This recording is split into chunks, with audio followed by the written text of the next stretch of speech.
네, 한미일이 3국 정상회담 사상 처음으로 공동성명을 채택하고 북한의 도발을 강도 높게 규탄했습니다. 앞서 문재인 대통령은 아베 일본 총리와 첫 한일 정상회담도 가졌는데요. 네, 박휘락 국민대 정치대학원장 그리고 이인배 한반도 미래포럼 기획이사 두 분과 자세한 소식 짚어보겠습니다. 네, 두 분 어서 오십시오. 네, 안녕하세요. 안녕하십니까. 자, 한미일 3국 정상회의를 가진 건 이번을 포함해서 총 8차례고요. 네, 공동성명이 나온 거 처음입니다. 일단 공동성명 좀 어떤 의미가 있다고 보십니까? 저는 앞으로 한반도 또 동북아시아 상황과 관련해서 굉장히 중요한 의미가 있다고 봅니다. 예. 이보다 먼저 이제 한미 정상회담에서 이제 그 공동성명을 보시면 우리가 한미일 안보 협력을 강화하겠다는 내용이 들어가 있습니다. 그거는 이제 지금 중국한테 만약에 한국에 대해서 압박을 계속하거나 그다음에 북한의 핵무기 개발을 계속적으로 방관할 경우에는 예. 우리, 한국, 미국 나아가 일본까지 3개국 뭉칠 수밖에 없다. 그것이 과연 미국한테 이익이 될 건지 아닐지 한번 판단을 해봐라. 그보다는 북한을 비핵화하는 것이 더 좋을 것이다. 이런 예. 메시지를 주는 거기 때문에 앞으로 저는 뭐 중국도 상당히 의식할 것 같고 또 한반도의 문제 해결도 이걸로 조금은 이제 그 레버리지가 발생하지 않았을까 이렇게 생각합니다. 예, 뭐 조금 전에 저희가 뭐 기사로 전해드렸습니다만 뉴욕타임즈 기사에서 뭐 한반도에 전쟁이 날 경우에 첫날 뭐 3만에서 6만 명이 사망을 할 수 있다는 이런 보도도 나왔거든요. 뭐 이런 상황을 좀 감안했을 때 어떤 평화적 해결 이런 의미에서 이 공동성명이 좀 주는 의미도 있지 않겠습니까? 이번에 정상회담이 한 두 가지 정도가 주목해서 볼 것 같은데 네. 첫 번째는 뭐냐면 국민들도 조금 의아하고 재미난 표현 하나가 있었습니다. 한 표현이 뭐냐면 ICBM이라고 그러지 않고요. 뭐 대륙간 사거리를 갖춘 탄도 미사일이 발사가 됐는 것에 대해서 규탄한다. 이제 이것이 네. 하나가 들어가지고 길게 풀어서 썼지요. 그거 갖는 의미는 뭐냐면은 ICBM으로 인정을 하지 않겠다. 그러나 그 사거리가 기술적으로 이제 진전했다라고 이야기를 하고 있는 것인데요. 그 부분은 무슨 말이냐면 외교적으로 북한 ICBM에 대해서 값을 쳐주지는 않겠다. 그것에 대해서 흥정하지 않겠다는 게 첫 번째고. 그러나 이에 대해서 왜 안보적으로는 강력하게 압박을 통해서 그것을 저지하겠다. 그것이 이제 한미일 안보 협력을 강화하겠다. 그걸 최대한의 압박을 통해서 하겠다. 또 하나는 그 북한 국경을 그 주변국 중국하고 러시아를 이야기하고 있는데요. 중국과 러시아가 보다 더 적극하게 나서라. 그러지 않으면 미국과 일본과 한국이 여기에 대해서 가만히 있지 않겠다. 왜냐하면 한국과 일본과 미국이 북한 핵 미사일의 가장 직접적인 위협 당사국이 되기 때문에 이런 공동성명이 최초로 나왔다고 말씀드릴 수 있겠습니다. 예. 네, 접경 국가인 중국과 러시아를 겨냥해 역할론을 더욱 강조하고 있는데 앞서 시진핑 주석이 북한은 혈맹 관계 또 충분히 역할을 해오고 있다 등 선을 그은 만큼 중국의 태도가 쉽게 바뀌지 않을 것 같은데 어떻게 보십니까? 이번에 시 주석은 굉장히 기분이 나빴을 겁니다. 왜냐하면 앞서 우리 박일학 교수님도 말씀을 해주셨지만 한미 정상회담에서 한미 간의 공동 성명을 통해서 한미일 간의 안보 협력을 이야기를 명시를 했습니다. 그랬는데 이번에 또 G20 회의에서 한미일이 다시 모여서 한미일 간의 안보 협력을 강화하겠다라고 공개적으로 선언을 해버렸습니다. 예. 이런 속에서 이제 시 주석이 하고 우리 대통령과 만나게 됐으니 시 주석이 일말의 희망을 가지고 있었던 혹시 진보 정권이 들어섰으니 한국 정부의 문재인 대통령이 중국에 대해서 조금 더 호의적일 수 있지 않겠느냐 안보 부분에서도 그런 기대감이 있었을 텐데 정황들을 봤을 때 뭐 코앞에 있는 동안에도 이런 회담을 해서 성명을 발표함으로 인해서 시 주석은 대단히 기분이 나빴을 거고 그래서 첫 말이 시 주석이 그거였다는 거 아닙니까? 그래서 삼국 간의 그 안보 협력이 강화하기로 했다면서 그 이야기를 했다라는 거죠. 네. 그래도 대단히 그 불쾌한 심정을 드러냈는데 아마 이렇게 볼 때 앞서 말씀하신 것처럼 한미일과 중러 간에 어떤 이 북한 핵 문제 해법을 둘러싸고 상당한 진통이 있을 것으로 보여집니다. 예, 뭐 말씀처럼 북한과 국경을 접한 국가들의 어떤 보다 적극적인 노력을 촉구한다 이런 내용이 결국 중국과 러시아의 역할론을 강조하는 건데 사실 이 시진핑 주석 같은 경우 우리는 뭐 충분한 역할을 해오고 있다 이렇거든요. 이런 상황에서 과연 중국이 어떤 태도를 좀 바꿀 수 있을까요? 어떻게 보십니까? 저는 뭐 여러 방송을 통해서 누누이 강조했습니다만은 결국 북한의 핵 문제는 우리가 풀어야 됩니다. 네. 다른 나라의 지원과 힘을 획득하는 것도 우리가 주체가 돼야 됩니다. 다른 나라한테 해달라 그러고 우리가 아무것도 하지 않아서는 안 됩니다.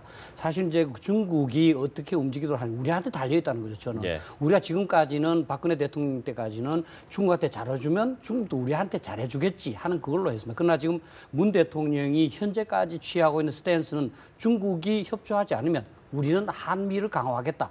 어느 쪽이 이기냐 판단하라. 그래서 우리가 지금 주도하는 모습을 보이고 있다는 굉장히 그 좀 중요한 모습이고요. 예, 예. 그다음에 여기에서 명확하게 될 게 지금까지 우리는 중국을 오해한 점이 있었습니다.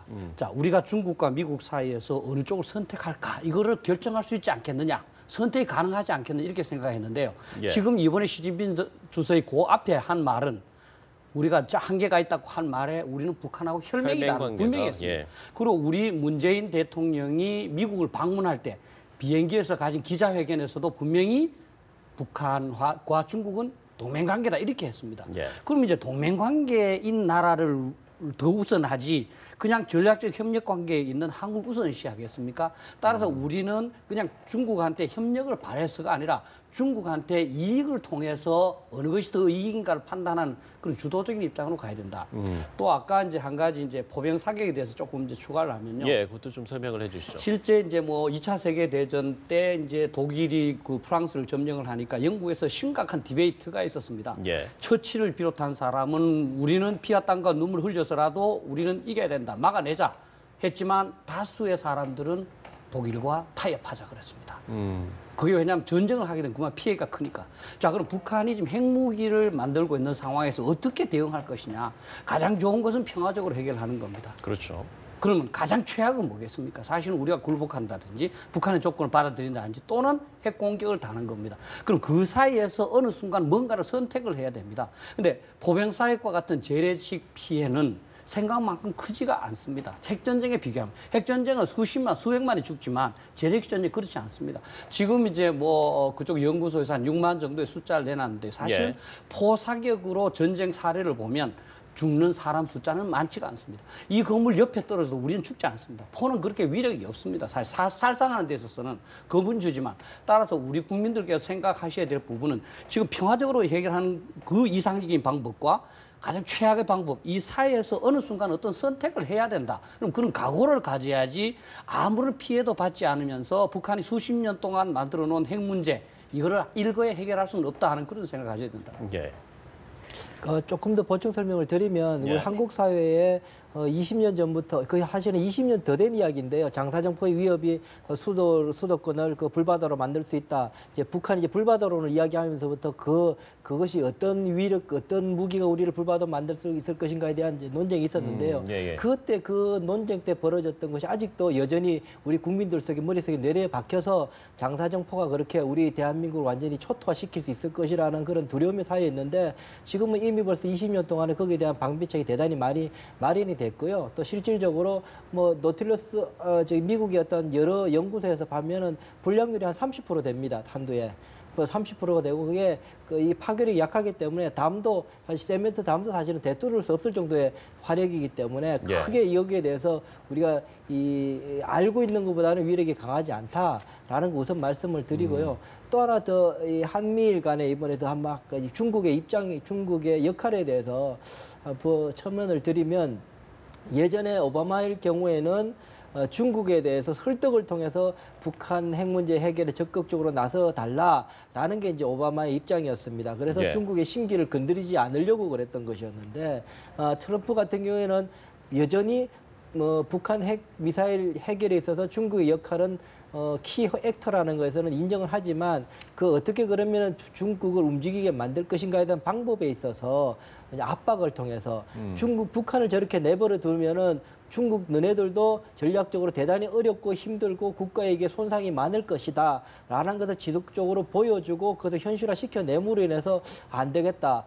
북한을 빨리 어쨌든 더 이상의 문제를 악화시키지 않도록 근원적인 문제 해결해야 되겠다라고 나서게 만들겠다는 것이 트럼프 입장입니다. 그런 입장이 이번에 반영돼서 한미일이 이런 북한을 맞대고 있는 국경국들이 열심히 나서라라고 하고 또 뭐 세컨더리 보이콧 이야기하고 하는 것 것들이 뭐 그런 맥락에서 나왔다고 볼 수 있습니다. 그야말로 이번 G20을 좀 계기로 이 한미일, 북중러 좀 어떤 이 신냉전 구도라고 해야 될까 이런 게 좀 가시화하는 모습인데 그렇게 되면은 문재인 대통령이 이 이야기를 했던 베를린 구상 좀 험로가 예상되는 거 아닙니까?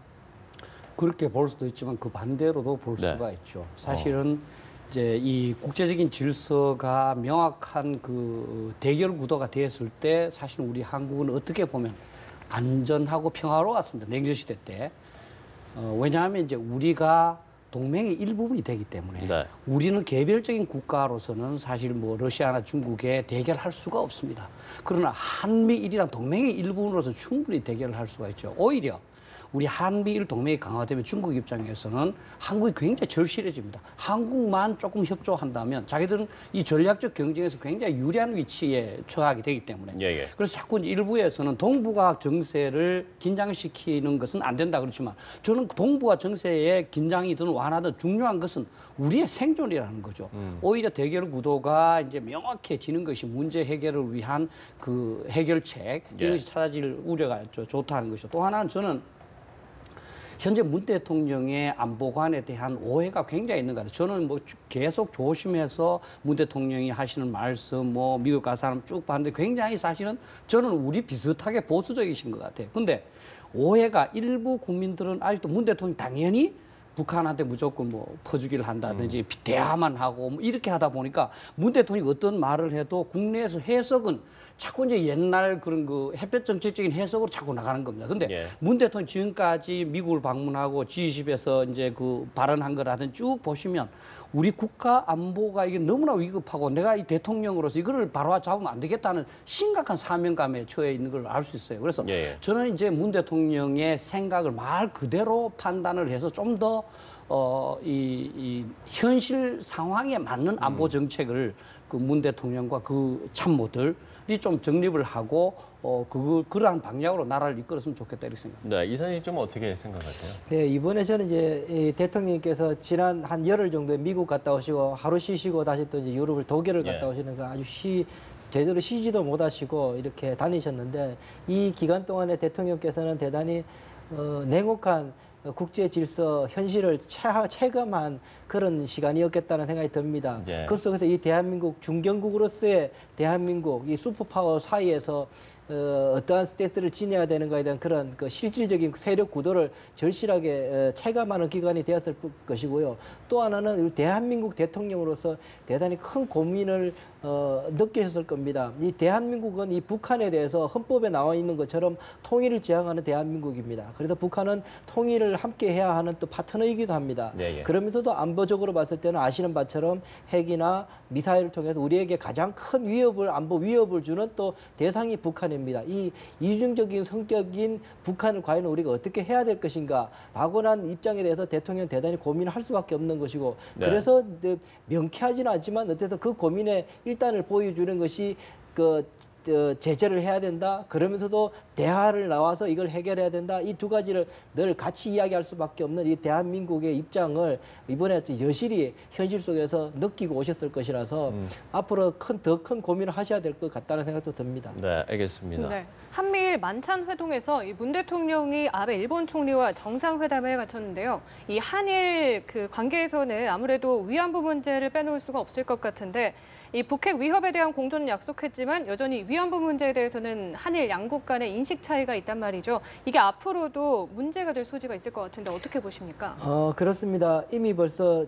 선거 때부터 거의 모든 그때 뭐 문재인 대통령님뿐만 아니라 거의 모든 대통령 후보자들이 그 문제에 대해서 위안부 문제에 대해서는 다시금 재협상이 필요하다는 입장이 대한민국 국민들에게 거의 합의된 어떤 의견이 있습니다. 물론 이것이 외교적으로 푸는 문제는 대단히 또 다른 어려움이 있긴 한데 거기에 대해서는 어쨌든 대통령께서 정확하게 대한민국 정서가 이렇다라는 것을 명확하게 밝힌 부분이고요.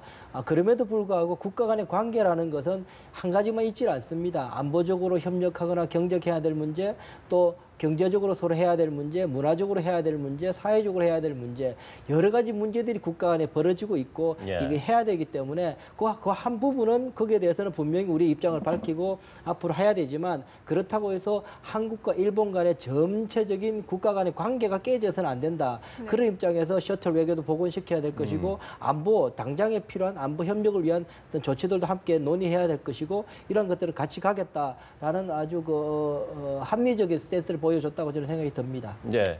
뭐 제 추가를 해주시죠. 분명히 문 대통령도 이런 위안부 문제가 한일 양국 관계 걸림돌이 돼서는 안 된다 이런 말씀을 하셨고요. 저는 조금 생각을 해보니까 위안부 문제에 대한 국민들의 부동의 얘는 전 정부에 대한 부동의도 많이 포함되어 있었던 것 같아요. 예.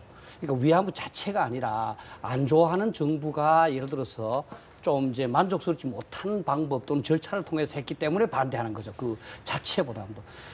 예를 들면 사드 같은 경우에 1월 달에는 찬성이 51%, 반대가 40%였습니다. 근데 지금 6월에 오늘 그 갤럽 조선일보에 보도한 갤럽 조사에 의하면 찬성이 57%, 반대가 27%입니다. 예. 그럼 그게 뭐 한 6개월 동안에 이렇게 국민들의 우를 달라지게 할 조치가 있었던 건 아니거든요. 그럼 그 사드 반대에도 전 정부에 대한 반대 정서가 많이 포함되어 있었다는 거죠. 따라서 우리가 위안부 문제에 대해서 어떤 국민 중에서 좀 이제 부동의하는 부분도 있지만 현 정부가 이제 정당성을 갖고 나름대로 당당하게 협상을 하고 협의를 한다면 우리 국민들은 이것도 하나의 중요한 의제지만 그보다 더 큰 그 한일 안보 협력도 더욱 중요하구나 하는 것을 충분히 인식할 수 있다고 봅니다. 예, 알겠습니다. 네, 지금까지 한미일 정상회담 또 한일 정상회담에 대해서 박희락 국민대 정치대학원장 그리고 이인배 한반도 미래포럼 기획이사와 이야기 나눠봤습니다. 네, 도움 말씀 고맙습니다. 고맙습니다. 고맙습니다.